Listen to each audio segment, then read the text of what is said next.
ვისაუბროთ რაგბის თემაზე. იქიდან გამომდინარე, რომ დღეს პარასკევია, ცხადია ტრადიციულად ჩვენს ეთერს ლევან ჯობავასა და მის რეპორტაჟს უთმობთ, თუმცა მანამდე მე გეტყვით, რომ პროექტის რაგბი აქაურობას ფარგლებში, რომლის ავტორი სწორედ ლევანია, ურეკში, სასტუმრო თბილისში 5 დღიანი შეკრება მოეწყო. ბანაკში კი ქვეყნის ტერიტორიული მთლიანობისთვის დაღუპული ჯარისკაცებისა და ვეტერანების შვილები მონაწილეობდნენ. თემის შესახებ დეტალურად პირდაპირ ეთერში ლევანი ისაუბრებს. დილა მშვიდობისა, ლევან. დილა მშვიდობისა. დიახ, დღეს არის ზუსტად 1 წელი გავიდა იმ ამბიდან, რაც ჩვენ დავამთავრეთ შავხევსურეთის პირველი ექსპედიცია, მაშინ ჩვენ რაგბი მიგვაქვს მთაში, ესე ერქვა პროექტს.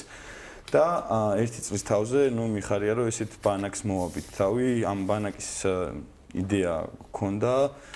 ძალიან ბევრი ადამიანი დაგვიდგა ამ ბანაკის განხორციელებაში მხარში და 10 ბიჭი, რომელთა ასაკიც იყო 8-დან 16 წლამდე, ჩავიყვანეთ ურეკში, სასტუმრო თბილისში, სადაც 5 დღის განმავლობაში ვახორციელებდით ესე ვთქვათ, მათ წვრთნას. ჩვენი მთავარი მიზანი არ იყო რაღაც განსაკუთრებული სარაგბო უნარების მქონე ბავშვების აღმოჩენა იქ. აქ იყო, რომ მათთვის აგვეხსნა რაგბის ძირითადი ღირებულებები, ურთიერთპატივისცემა პირველ რიგში და გუნდურობა.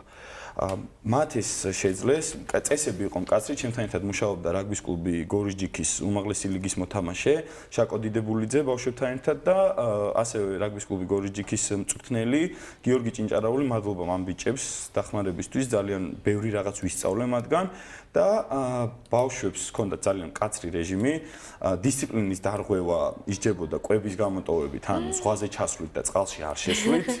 პირველი 2 დღის განმავლობაში ჯარიმები ბლომად იყო, მაგრამ შემდეგ უკვე ის რაც გჭირდებოდა ყველაზე კარგად დაინახეს. ბანაკის განმავლობაში ჩვენ ბანაკში გვესტუმრა ნაკრების მოთამაშე მერაბ კვირიკაშვილი და რაგბის კავშირის სოციალური პროექტების ხელმძღვანელი ნოდა რანდღულაძე და ბავშვებს ძალიან გაუხარდათ ეს ამბავი. ასევე ბანაკში გამორჩეული იყო სოფელ შრომაში, რომელიც ურეკიდან 12 კილომეტრის დაშორებით არის, დგას ქალაქის სოფლის ცენტრში მეორე მსოფლიო ომის დროინდელი ტანკი და წავედით ამ ტანკთან ფეხით 12 კილომეტრი არის მართლაც ერთ გუნდად და მესამე დღეს მივხვდით, რომ ეს გუნდურობაზე მუშაობა ამართლებდა, იმიტომ რომ ერთმანეთს ამხნევებდნენ, რაღაც გვერდში ედგნენ და ხედავდით, რომ რაღაც მიზნამდე მივდიოდით. ყველაზე სასიხარულო ჩემთვის არის ის, რომ ბანაკის დასრულების შემდეგ, როგორც კი Facebook-ზე შევედი, იქ უკვე დამხვდა ჯგუფი გაკეთებული, სადაც ეს ბავშვები თავმოყრილები არიან და ორ რაზმად ყავდა დაყოფილი პატარები და დიდები. პატარები იყვნენ 8-დან 11 წლამდე, დიდები 13-დან 16 წლამდე. და 13-დან 16 წლამდე ბიჭებს შრომაში რომ მივდიოდით, გაუჩნდათ სურვილი, რომ ლაშქრობა რა კარგი იქნებოდა. ყველაზე უფროსმა ზედმეტსახელად რეპლიკამ თქვა ეს და გადავწყვიტეთ, რომ მათთვის ეს ამბავი, ესე ვთქვათ, მოგვეგვარებინა კეთილი ადამიანების ჯგუფის დახმარებით, რომლებსაც აქედანაც მადლობას ვეუბნები კიდევ ერთხელ, თანხების მობილიზება მოხდა ამ ლაშქრობისთვის და 20-დან 24 ივლისში ჩართვლით, ჩვენ წავიყვანთ მათ ფშავში, მოვინახულებთ სიმაგრეულას ციხეს, აუცილებლად ნახავთ კოპალას საოცავს და მერე ვაჟას სახლ-მუზეუმს და დარწმუნებულად თან გეკნებათ აუცილებლად რაგბის ბურთი. რასაკვირველია, ორი აზრი არ არსებობს, კი.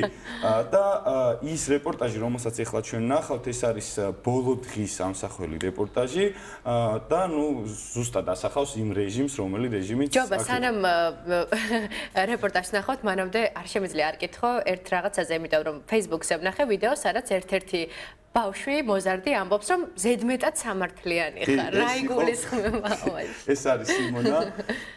ზედმეტად სამართლიანობა, Facebook-ზე ჩვენ უცა ლაივებს ვაკეთებდით, პოსტებს ვდევდით, სულ ჩემი მეგობრები მწერდნენ, რომ ნუაწამებ ბავშვს და რაღაცა.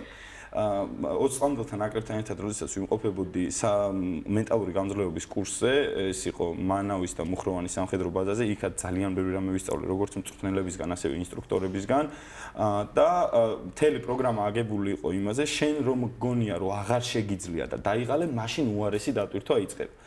ამას ნაწილ-ნაწილ თავაზობდი ხოლმე ბავშვებს და იყო ის კიდევ ერთი ესე იგი წესის დარღვევა გასაჩივრებას არ ექვემდებარებოდა. მაგრამ ბიჭებთან მქონდა გარკვეული, რომ თუ თვლით, რომ მილახება თქვენი ღირსება, ან რაღაცა არ მოგწონთ, ვილაპარაკოთ.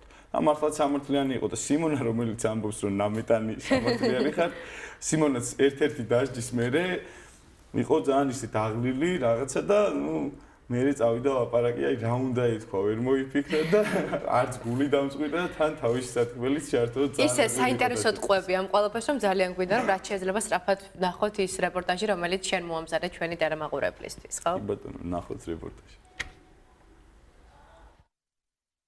Staqnieșul, ca uifuțe. Ertițul tibă, zmebă, male. 40 წამი მალე.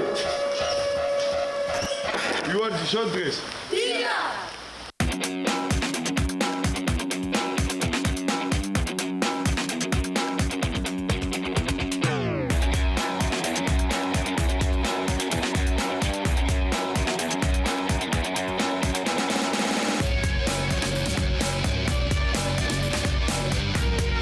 ავედი ცხვაზე ყველა.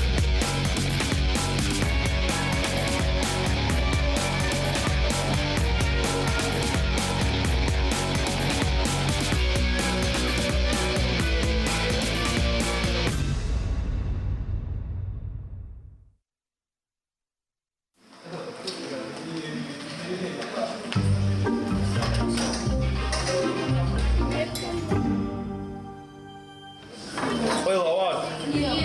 შეგვიძლია ვჭამოთ.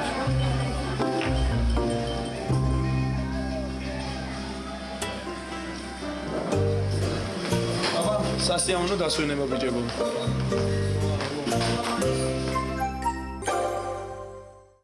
ვიყვარს? გვინდა? ვიყვარს? თამაში გვინდა? წავედით.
ეხლა მგონიათ რომ რაღაც დააშავეს ჩვენ მოხ გაბრაზებულები და არიციან მისიების შესახებ რომელსაც მომზადებთ.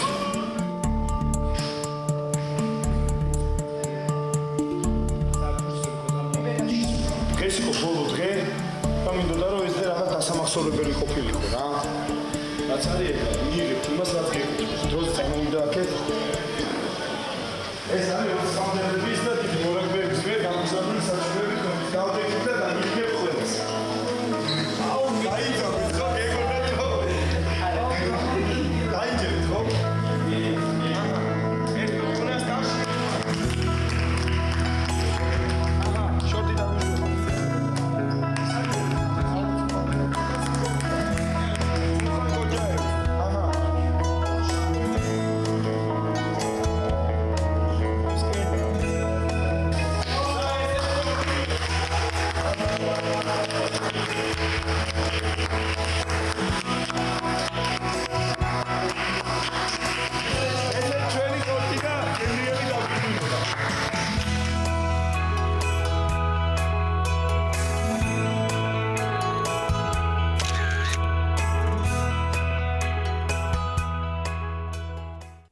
განოსიარგო ჯობა მასწავლებელო ესე გეძახიან? კი, ლევან მას ესე მეძახდნენ და მართლაც 5 დღეში მოხერხდა მწვრთნელების მუშაობის შედეგად ის რომ ეს 10 ერთმანეთისთვის სრულიად უცნობი ბავშვი ერთ გუნდად შეიკრა და აი რაგბი მართლა აერთიანებს და ერთობით ბევრი ესეთი სასიამოვნო დღის ჩუქება შეგვიძლია ბავშვებისთვის და დიდებისთვისაც. რაგბი აქაურობას დიდი მადლობა ეს ლევან ჯობავა იყო